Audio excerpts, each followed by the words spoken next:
All right, in the last segment, we were showing about the single leg pelvic tilt and working glute max in two different stretches.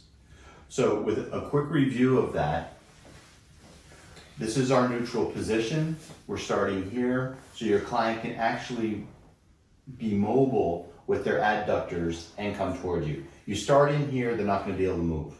So remember, with active isolated stretching, we want the client to be active, working with us in the direction we're guiding his leg or her leg.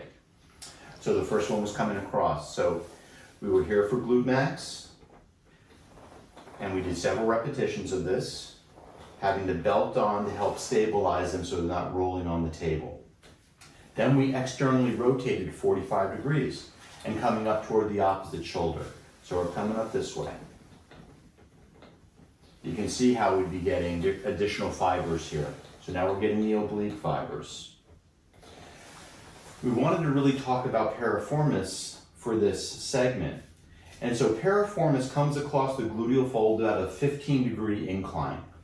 So that would make it come at about an angle like this across the pelvis, obviously on the posterior side. And so that means I need to bring the leg down toward the lower rib on the opposite side.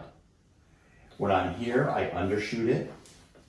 When I'm here, I've gone past it. So since we're using bones as levers to stretch muscle, we have to take into consideration the tissues that are deep to some of the larger muscles, such as glute max. Piriformis is deep to glute max. So I need to make sure that the femur is lined up with origin insertion of piriformis, so that once we get through glute max, we're able to stretch piriformis. So it's going to look very similar to you, but as you notice, his knee is now just coming inside my arm, and that's approximately that 15 degrees. So you're going to come toward me. That's good. Just like that. So we get through glute max, and now that the bones are lined up, we get to piriformis. Now piriformis also has rotational fibers. So the next one we're going to do is going to be looking at the rotational fibers of piriformis.